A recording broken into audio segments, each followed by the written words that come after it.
Hi everyone, welcome to Murphy's Law Garage. Today, the Hyundai is back in the Murphy's Law Garage shop, and we're gonna make it harder? Get harder? Solid? I don't know, something. Hang around and find out.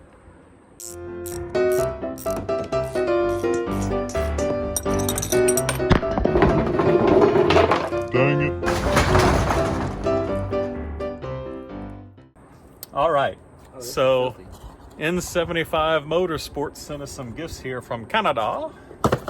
Your best South Park, Canada impression? Hey, buddy. What's up, gang? Hey, buddy.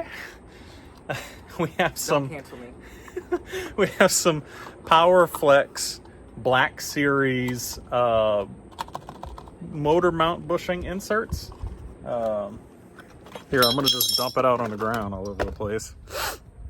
Got these guys made of polyurethane. They kind of feel like Delrin. They're very self-lubricating, but they call it polyurethane. So polyurethane insert that goes in the gaps of the mount, as well as a metal support bracket that keeps it in there and helps stiffen everything up. I was telling Jacob that back in the day, we did something similar to this with RTV. We would inject RTV into the gaps of the mounts to try to make them stiffer, because we just didn't have stuff like this on the market. And now they do, and it's still like it's reasonably cost effective to go to a fully custom mount, but then it ends up being really harsh, and this is extremely cost effective, especially versus doing something custom like pumping RTV into that mount and letting it sit for 2 days so that it can harden and all of that fun stuff. So we've got 3 of them, 1, 2, and then 1 down here for all of the mounts. This is supposed to get rid of wheel hop or something? Yep, eliminate wheel hop, which this thing suffers from horrendously. Yeah. So it'll help wheel hop.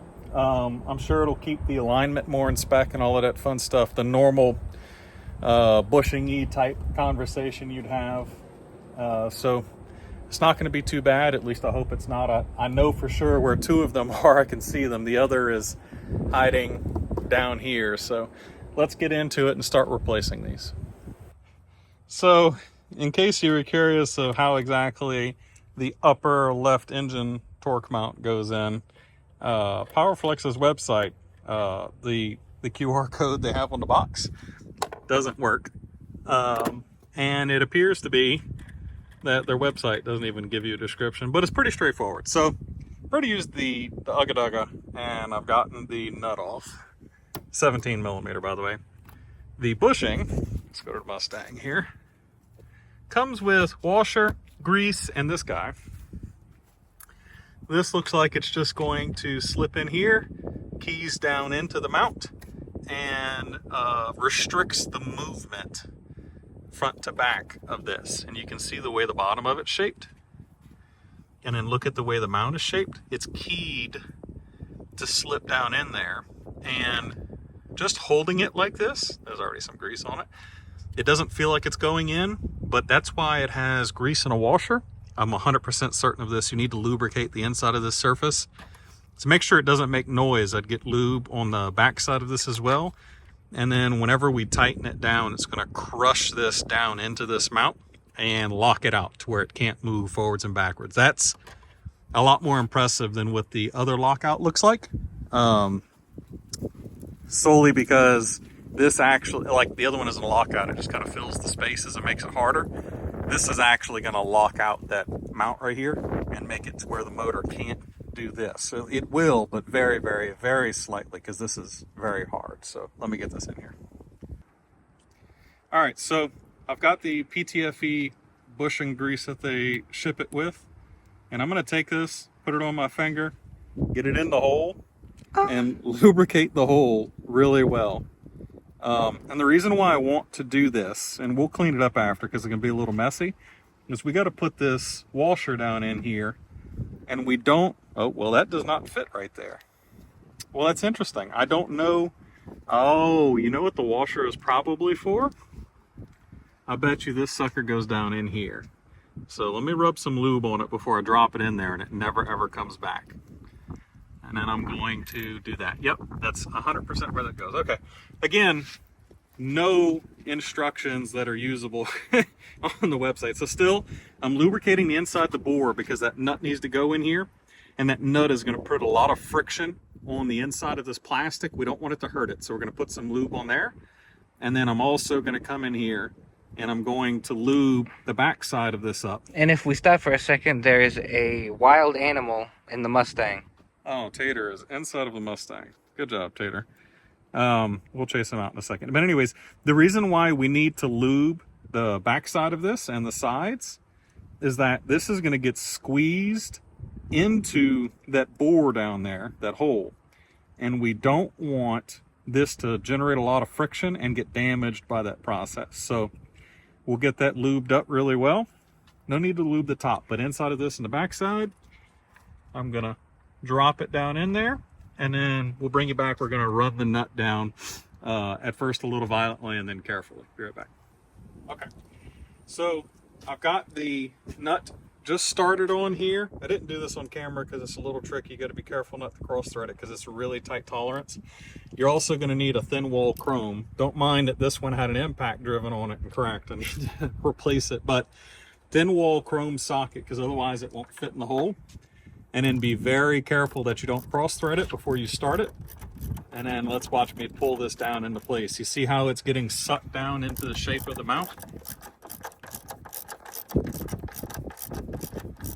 And this is why we want it to lubricate all of that, because you can kind of see the lubrication squeezing out of it. Well, you wouldn't want it to be dry and drag on the way down. I'm going to check it real quick, make sure it looks okay. And that's also why we put a bunch of lubrication down in the hole, is that the nut is spinning against that plastic as you do this, and you don't want to harm the bushing. So I'm going to get it nice and tight. You don't need to go crazy tight with this because the motor is held by the weight of the vehicle pushing down right here. So you just need it to be tight enough that it doesn't just back off. And that's it. All I'm going to do is wipe the grease off of that, the extra grease, and we're good to go. All right, so the next is the trans upper mount. We know the transmission's on this side of the car. We know the upper is on the top side. Not exactly sure where that mount is on top of the transmission. I've got a feeling that it's hiding right here behind that battery where that pink purple sticker is. Regardless, it looks like the battery and the airbox are going to need to come out to get to it. So I think what I'll do is, you don't need to watch me take a battery out. I'm going to take the battery out and get a better look at it. And if anything changes, we'll bring you back. If not, I'm going to pluck the airbox and we'll probably show you how to get that out of here. Note to self, if there's instructions, in this case there was for this particular mount, you should probably read them. Let me show you why. See the mount? See that little door? That little door is right there. And looking through here, you can get to the bolts of that mount without ever touching any of this. And that's explained in the instructions. Though, for the sake of shooting video, I'm glad that we could see this better so you understand what you're working in. But you don't need to do this. Just pick up the nose of the car. Like we have here, I'm grabbing the subframe from underneath. It's easier on this car. And then we need to pull this cover to work on it. Side note,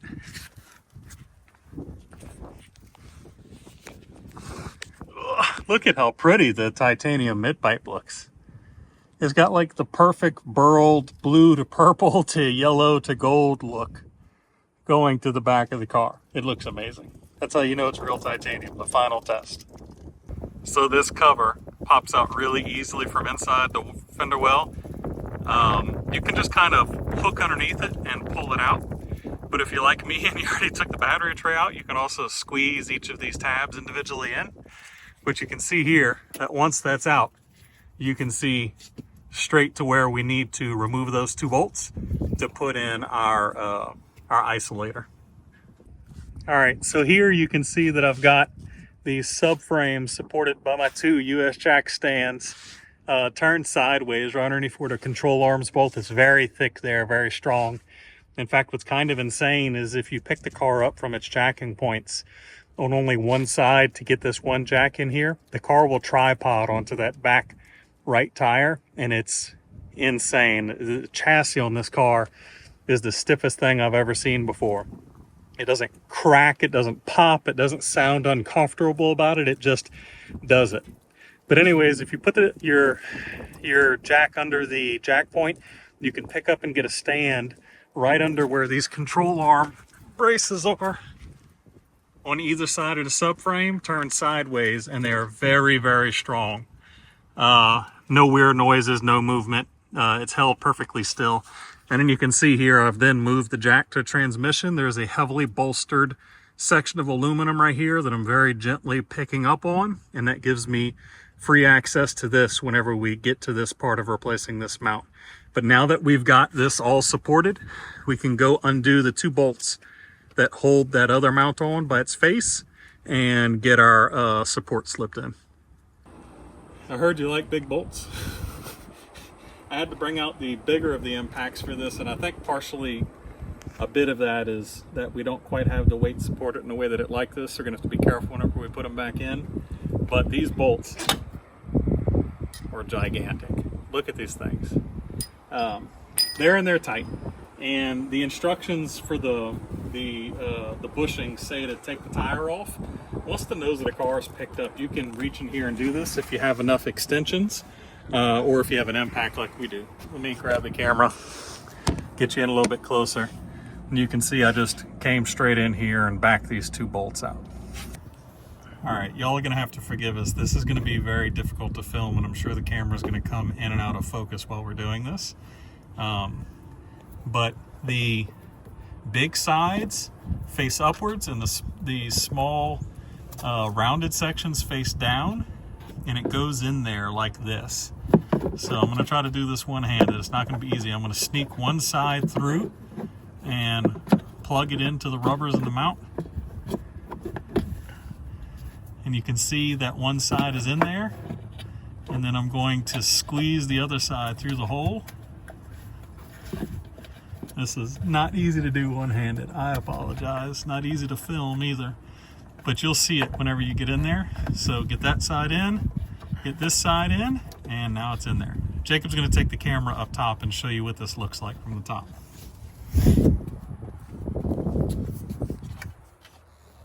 You can see here that the mount, the support is pushed into the bushing up here. I'm kind of pulling it back, and it's just pushed in around the face of this bushing here. So now this plate, see I've got PowerFlex facing out at us right here with these indentions and this extension facing down. This is now going to slip in here and get right in front of that bushing so that that supports, so it can't come out. I'm gonna reach in here with my other hand and stick a bolt in so that can't fall out. Same thing with the other one. Now here comes the tricky part, and let me show you why. In the process of jacking and moving this around, this bolt has the bushing in here has become very perturbed. So you're going to need to watch out for this. It'd be very detrimental to try to force this together right now, because chances are if you drove those bolts in, you'd damage the threads inside of here. So I'm going to go get a pry bar and gently push the transmission this away until these line up, and so that I can slip these bolts in. Do not hammer those bolts through this. It's got guide pins on the end of it that's smooth, but that's only to help you line it up. Do not hammer this through or you will damage the threads inside of the receiving mount. So we're not going to show you this on camera because it's going to take me and Jacob working together. But like I said, I'm gonna get a pry bar on this and gently push this over and get those bolts slipped through. All right, so I lied. Jacob's holding the camera. I can reach through the wheel well underneath, you know, like you're doing a medical exam.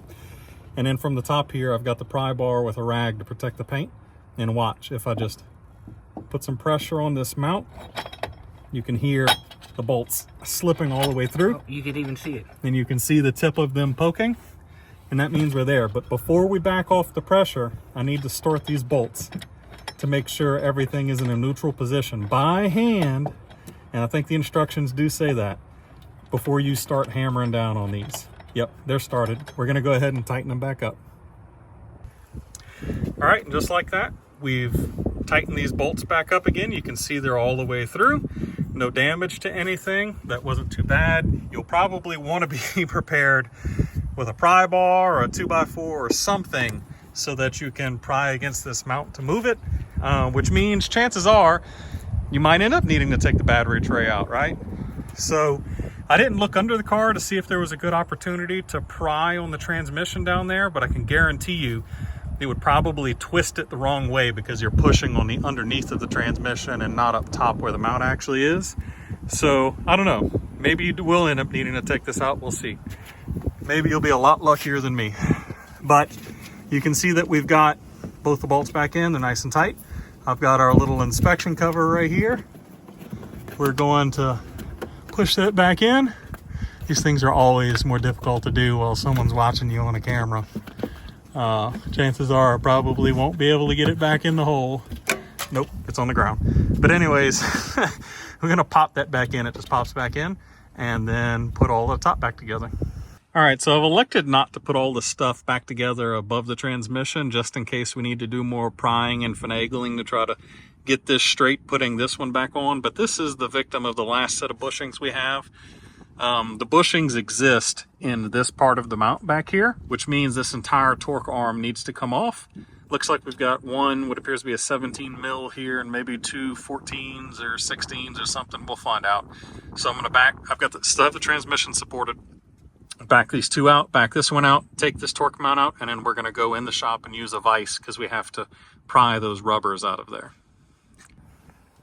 All right, so note to self, the bolt that goes through here is very tight, and look closely, the nut is not welded. Though you'd think it'd be captured, the nut is not. Take the nut side off because the bolt side ain't moving. It almost got me.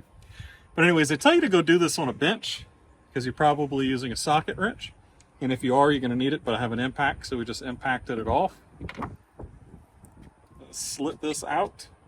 It's the swedged nut that goes on the back side. I'm just going to set that down, slide the bolt out, and then we just have these two rubber bushings, and they have seen some shit, my friend. They're a lot of wear from them twisting around. It's almost like someone drives like an asshole. It sure does look like this would be a place where a lot of torque transfer is happening. Look at the amount of rubber that's deposited right there. That's intense. Kind of like intense blue. But anyways, these appear to be the same on both sides, so this would do something like that, right? Excuse me, sir, did you lubricate it? Not yet. And it's going to key in right here. So I'm going to back this up a bit, and much to Jacob's happiness, I guess, I'm going to go ahead and lube this.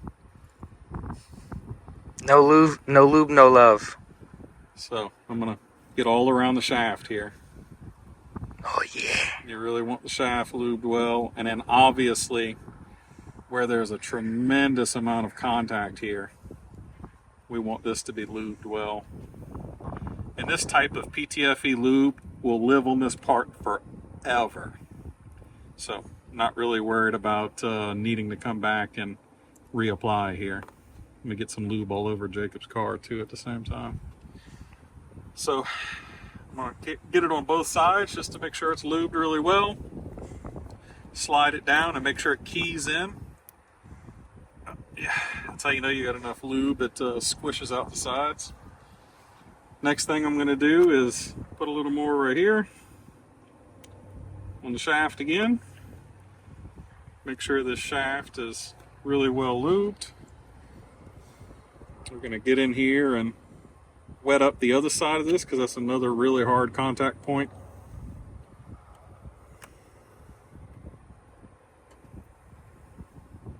The reason you're lubing this, you would eventually cause wear from it pushing and rubbing over time, but the primary reason you're doing this,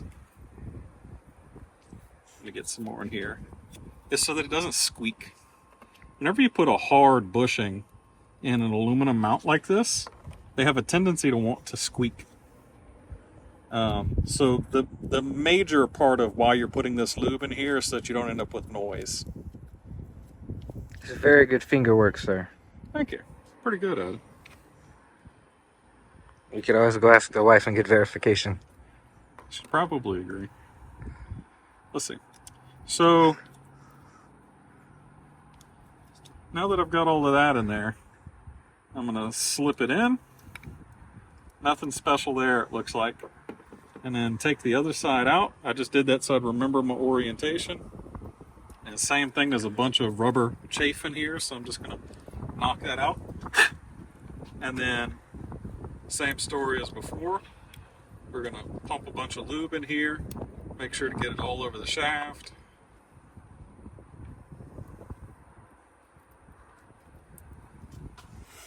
No need to be stingy here, but what's more important is that you get it everywhere so that there's no dry surfaces touching each other. And that will make that, for that squeakiness that you hear in some cars that have been modified with a lot of suspension and bushing work, the squeakiness comes from a lack of lubrication. Sometimes it's just the type of joint that you use. Like a Heim style joint can just be really noisy by nature. But we don't want any of that mess here. This is a daily driven road car, so make sure we get that lube everywhere we need to. And then I'm going to slip this into this hole. Pretty snug. Like that. And this is also tight. It's going to require using that bolt to squish it all together again. It's a lot like that that other motor mount we did. And then same thing as last time, we need to get lube all over this side of it because it's a hard pinch point where the two make hard contact with each other. Same thing right here. Just a lot of rubber chafe here from that bushing moving around. And to think I only have 5,000 miles.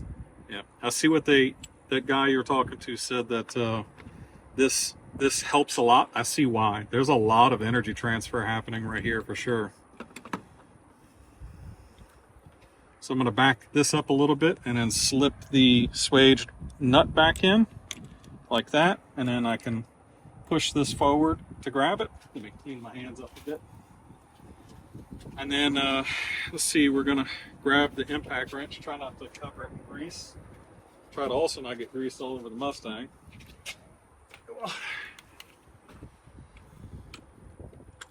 Make sure to get this lined up. Tappy tap. I wonder if there's a torque spec for this. Didn't say. I'm also fine with send it, so that looks pretty good. One more for good luck. Yep, okay. So you see it's all nicely squished together here. And we've got a little bit of extra grease creeping out the side. I'm just going to wipe that off so it doesn't go everywhere under the car. Maybe even push some down around these edges.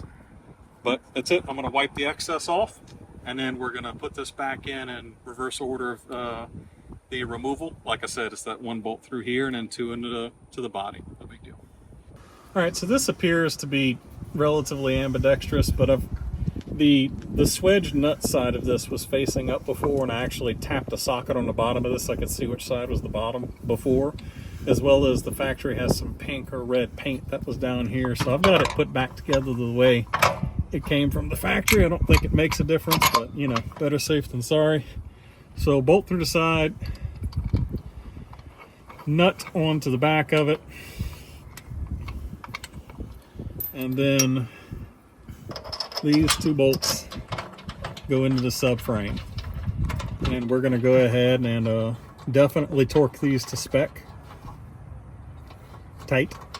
And that'll be it. We'll be able to sit it down on the ground and go for a ride, and Jacob can tell me if it's better or if it sucks. We'll find out.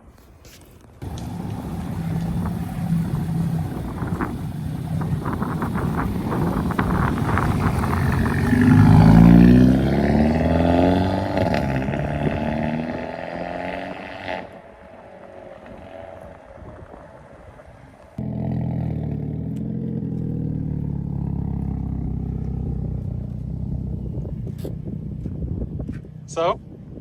Well, there's two problems. I was stuck behind a state trooper on the way there, And then there was an Explorer with lights behind me coming back, and the problem was I didn't realize that was a fire marshal until I turned off. Gotcha. So it feels a little better. Everything feels a little stiffer. There's a bit more vibration. However, Can't try the wheel hop out yet, though. was unable to try the shenanigans due to not wanting to. Other than that, a little bit more vibration or noise than stock. A little bit, not anything drastic or anything. Kind of completely kind of uncomfortable. expected whenever you're stiffening all that stuff up. And it's not like this car doesn't have an extremely stiff chassis to begin with. So Well, the good news is that we're going to the track next weekend, and we're going to find out. So, y'all stick around and subscribe. And as usual, we love you. God bless.